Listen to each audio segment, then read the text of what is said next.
What's going on, guys? Welcome back to the channel. So it's another wagon video. The wagon blew a head gasket. We've pretty much already got everything disassembled. As you can see, the old head is removed. And we're pretty much good to go to start reassembling the engine. We got the entire mating surface cleaned off. I'm gonna go over this with acetone one last time. But there's a lot of gasket material inside of the coolant jackets, but we're probably gonna drain the block before we get the new head slapped on, or we'll at least flush it thoroughly. And yeah, I think we're ready to go. The real-time block did have a lot of added things, like it had a JDM oil cooler. We didn't really know about this at the beginning. When we were pulling the head off, we pulled the manifold off with the head because it has so many extra like little coolant hoses and stuff. And we got stuck like 3 times. It was this hose that was keeping us at the very end. So we're gonna have to remember to connect all these things. But for the most part, let me show you what's going back on. It's already dark, so I apologize for that. But out here, we have right here we have a D16A6 head. This was the head that came off of Tay's car when he got hit, and it's honestly just been sitting for a long time. It's perfectly fine. It's good to go. The only reason we pulled this head off the block was because, if you guys remember, we had all of that post mount damage to the block and it was unusable. So I think we're gonna make use of this head, slap this onto Issa's car.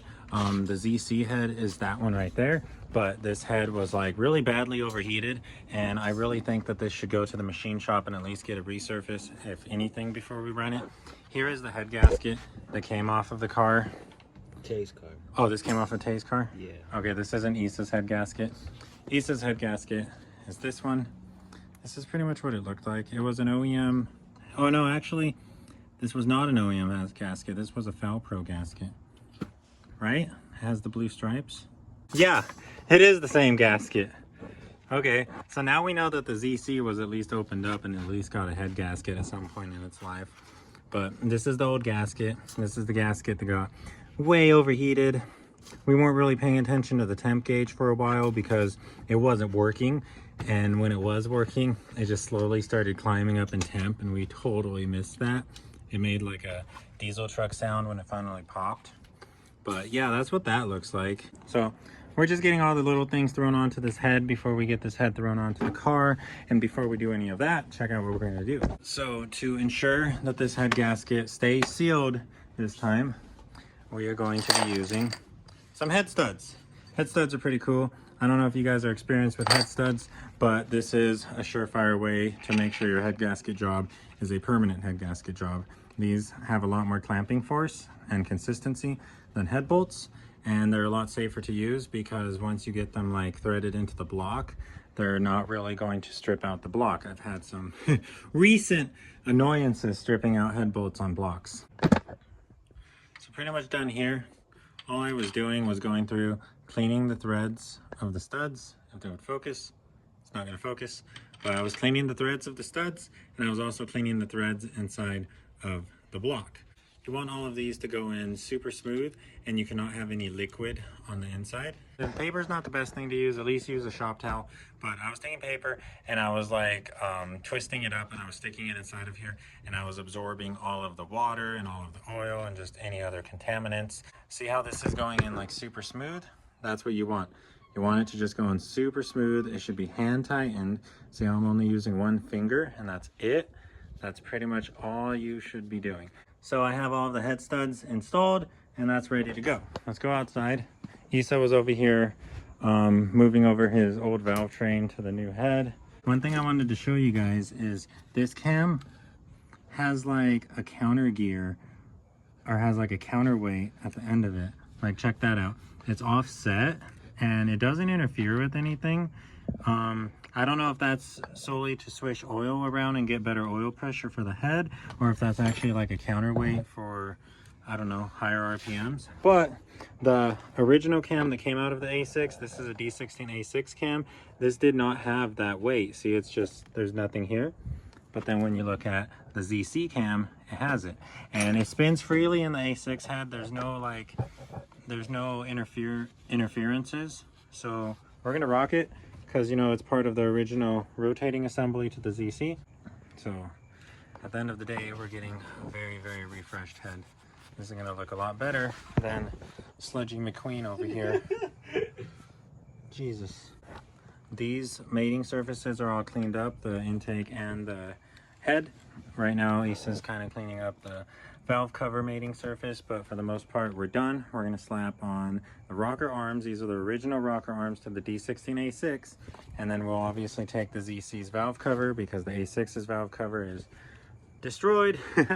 And we're ready to go. We're gonna slap this head on with the new head gasket. Do not forget the dowel pins. Here are the dowel pins.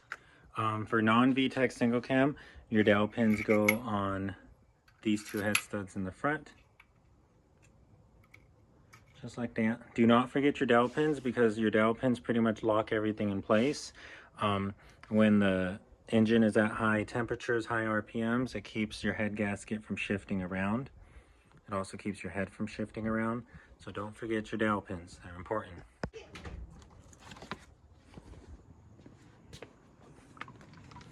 This is literally just hydraulic jack oil, but I've always coated my cam in this every time I've like disassembled it. All I do is coat it in there. That's literally all I do. And we've never had a problem running engines that are completely bone dry doing it like this. It's a really thick oil, and isn't that pretty much what assembly lube is? Okay guys, so I've cleaned up the entire mating surface. All I really used was acetone and a clean microfiber towel. This is what the towel looks like now. It's very, very dirty. That's all the oil and gunk and stuff that would have interfered with the mating of the head and the head gasket. So for our head gasket, we're using this MLS gasket. I don't really have a brand on it. I know it's a D-series MLS gasket. Comes in a bag. That's actually like really cool. Nice. So these are the best kind of gaskets you can be running. I try to always be running an MLS gasket. Like even if it's not like a reputable brand or anything, like this one is just the Chinese eBay special, but it's still an MLS gasket. Wow. This is actually a very nice MLS gasket. This is cool. So the side goes up and okay, finally she's on there. That gasket looks really nice. Yeah. Cool. I have high hopes for this gasket. What I'm doing with the cylinders, as you guys can see, it is not at TDC. I'm going to move the crank a little bit right now. I'm going to have the crank like a quarter turn away from TDC. I'm going to drop the head on with valves open. I'm going to adjust the cam accordingly. The reason I'm doing it this way is so that way I can move the valves, I can open them and close them, and I don't have to worry about bending anything. After our head is completely in time, that's when we'll move our crank in time. And while the bout's moving on the crank, we're going to basically just slip it into the cam pulley, and after that we'll be good to go. That's the way I do it when I don't want to take apart the timing cover and take off the harmonic balancer or the crank pulley, whatever you want to call it, because that is a really tight bolt, and you really don't have to actually take that off unless you're taking the timing belt off. And this timing belt actually doesn't look too bad. She's not flaky or anything, she's not like cracked, so we're good to run this. What's going on over here? Oh, he's getting all the old sealant removed. Do you want a razor blade? Oh, you have a razor blade. Hey guys, so we got the cylinder head on. Lisa kind of just threw it on there. You guys have seen me install head studs before. You're gonna have 10 washers right at the bottom. Make sure you have a washer on each one. And then you're gonna have 10 nuts. These nuts are 12 millimeter, so you're gonna need a special socket for that. But it's pretty simple. They're a lot easier to work with than head bolts. We are going to be torquing these in a 3-step sequence. We're going to first go to 15 foot-pounds, 30 foot-pounds, and then we're going to torque them all to 60 foot-pounds. These won't snap.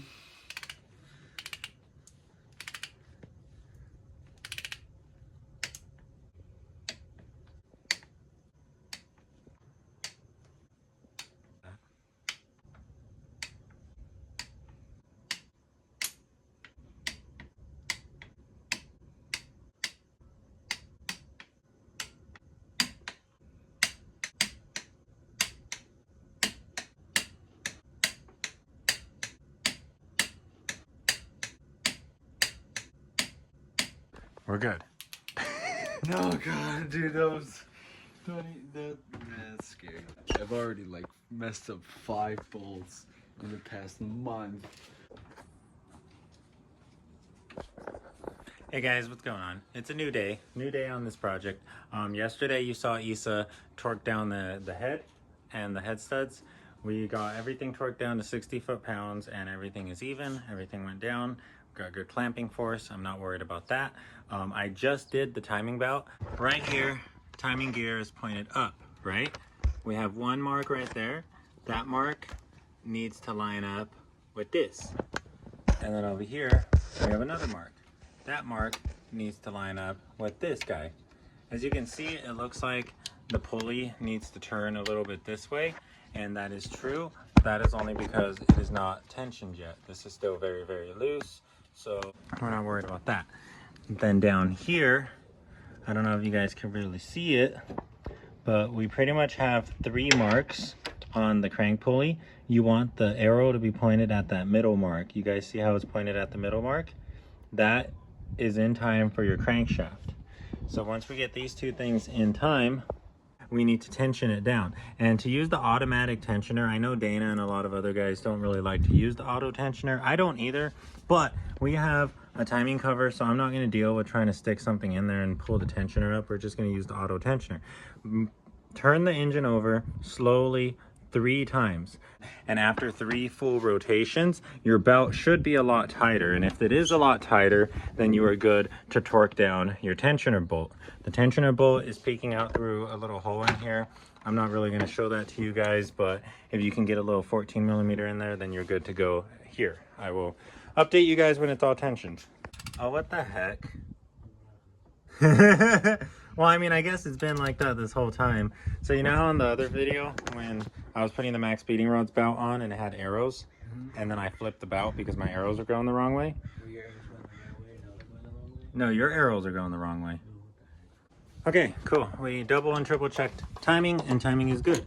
Now we're just taking care of some of the last things that we need to do before we drop the intake manifold on. Issa's adding some bolts that he skipped when we were doing our auto to manual swap, only because it was like impossible to get in here, and now it's not. It's still hard though. We should have just like pulled the entire swap and done all of this at once. It would have made the auto to manual so much easier. Had to trim this hose because I accidentally ripped the old one, but this was a long one that I had in my car. That goes like that. I got that hose there. So we should be good to go. What is this line? I think this is idle air control valve. This is obviously the oil cooler, dumps into the intake manifold. We have all of our little sensors and stuff plugged in. This is water temp, this is oil pressure. We got our alternator. Alternator probably should be bolted down. I think we're done with the back of the engine.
Okay guys, so we're pretty much ready to fire up the car. As you can see, we have everything connected on the intake manifold. The fuel rail is ran, fuel return, everything's wired up. Got the dizzy, got the radiator plumbed up. The radiator is full of water this time, but we have a problem. So you guys saw the dripping from the crankshaft pulley. It's still dripping right now as we speak. Actually seems like it's getting a little worse. And that's coming from right there. And you guys remember when I pulled my dual overhead cam ZC It was right after that night that we got out of your house, because we were stuck at Issa's house for like 2 days, and we finally drove home, but it was driving home really hot. And then after that, after it cooled down, my water pump was leaking oil, or leaking water out through the weep hole. You guys told me about the weep hole in that video, and it's dry. The water is not coming out of this weep hole, but this engine did overheat pretty badly. Probably the worst I've ever seen, honestly. So it's likely that we could have pushed pressure out through the seal and we're leaking through the bottom of the water pump. But like, I'm looking in there. Here we are under the car getting coolant dripped onto us. You guys asked me why my microphone sounds like shit. It's because I get these kind of clips.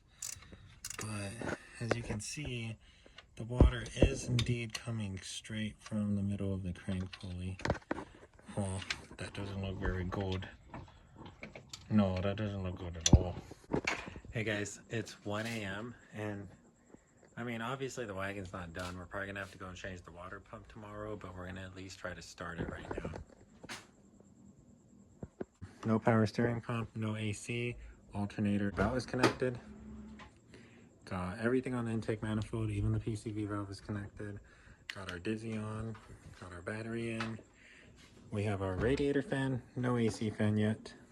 And yeah, we got water in here. I just poured oil in here. We are running Valvoline 530, the high mileage red bottle, and then we're running this Walmart brand coolant. Okay, cool. Let's do it. Fire her up.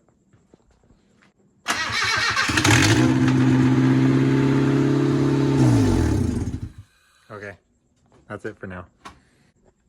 Okay, so she fires up, but now we have a lot more water leaking down. Look at that. It's leaking from multiple places now, all along the crank pulley, as you can see. There's just a lot more water leaking off the crank pulley right now. Being that this engine overheated pretty badly, it probably blew out the seals on the water pump. Honestly, should have gone through and replaced it. I was pretty sure this was going to happen. But it is what it is. But honestly, all we have to do to backtrack is remove the alternator. That's it. We never removed this post mount. We never removed this lower timing cover, and we never removed the crank pulley bolt. The crank pulley bolt is going to be a real pita to freaking remove. That's going to be hard. We have both of the covers pulled off. The lower cover is right here. We have our timing belt marked right here.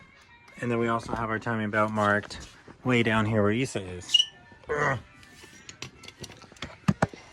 And pretty much all that we have to do right now is remove the tensioner bolt, and then the belt's gonna fall off, and then at that point we're gonna remove the water pump. These are terrible angles, but you guys already know if you've ever done a water pump, it's just gonna be full of terrible angles. Let's start taking off our water pump. It's only gonna be 4 10 millimeters. It's 4 10 millimeters in a square pattern, and then you also are gonna have to remove this lower bolt for the alternator bracket, because this also goes through the water pump. And then after you remove those, honestly, I always just put a long extension there and I smack it with a hammer, and then the water pump usually falls onto the ground. If you don't want to do it that way, then I don't know how else to do it, but that's how I do it. There you go. It's already off. Nice. Okay.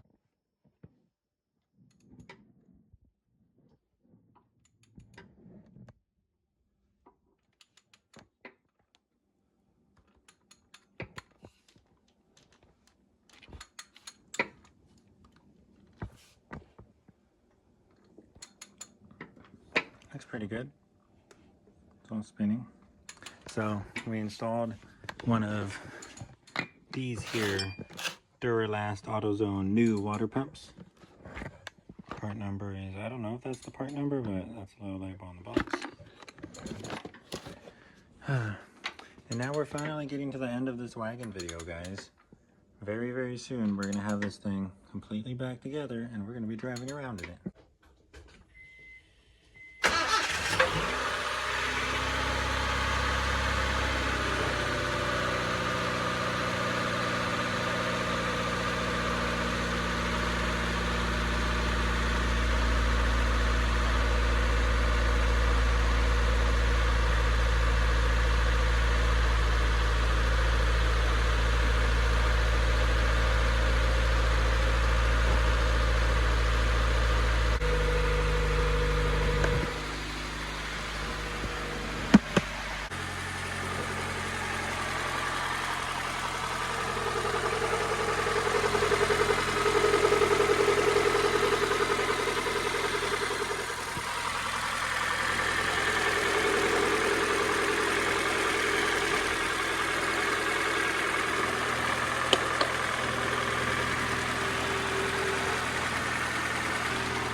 Guys, after like an entire week straight of working on this car, we're finally driving around in it.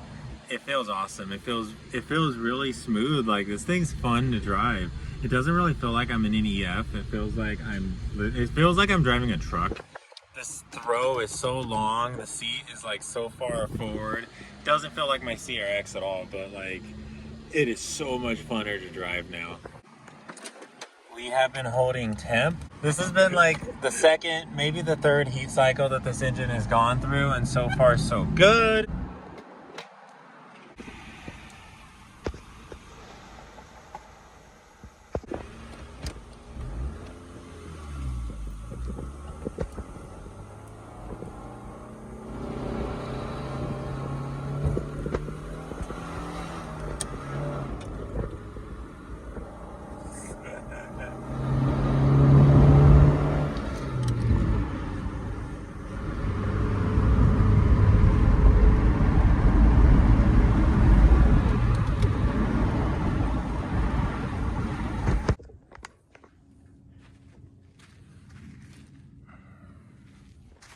Gosh darn it, dude.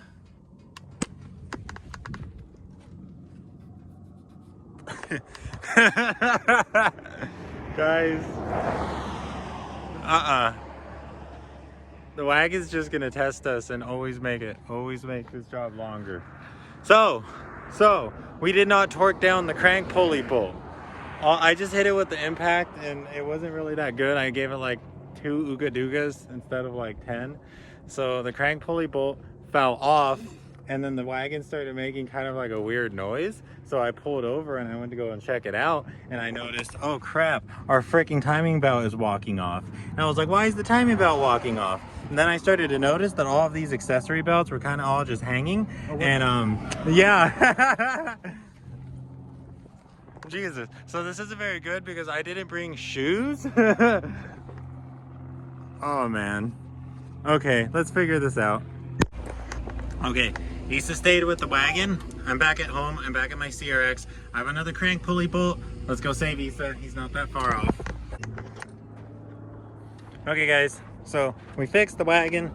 We got all of the pulleys re-torqued down or re-tensioned down.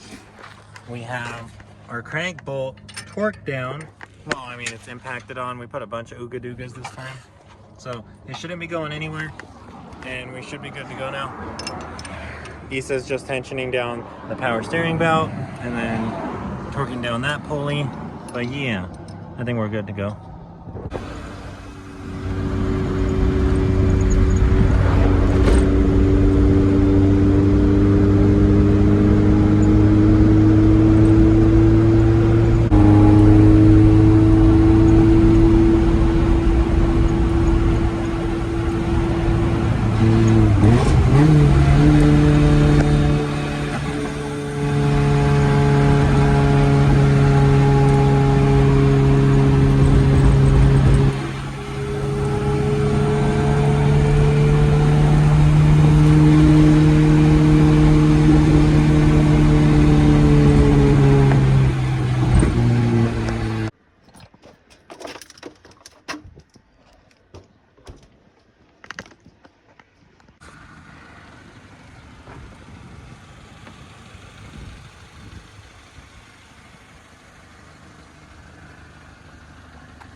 You're low, but you have clearance.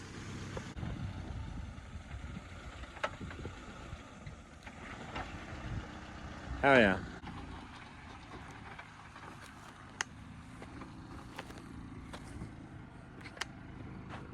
We gotta learn how to weld. Did the oil pan take some scratches? No, but like, if we did, that would have been. Yeah, the oil pan's soft.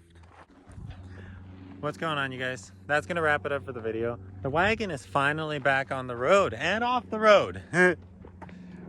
So we got her manual swapped. It is now a 6-speed. It's a 5-speed plus a super low gear that we've been trying that out on all of these little hills. She's a ripper. She climbs up all of these like nothing. It's gonna be so much fun when we have a B20 in here. I think that's gonna be the plan. I think we're gonna try to B-swap the wagon. The only thing that's gonna suck about that is that we do lose the super low gear. So if we can find another dual cam ZC, then that might be the preferred option. Dual cam ZC, all-wheel drive, in a real-time wagon. What do you think about that? Well, anyways, if you guys are excited for everything that is to come, please like and subscribe. If you liked anything in this video, we did a head gasket on the wagon, ran into many problems. Our crank pulley fell off. Y'all thought that was funny? Give the video a like. But Oh my gosh, dude. save an EF. Until next time, guys, I will see y'all in the next video.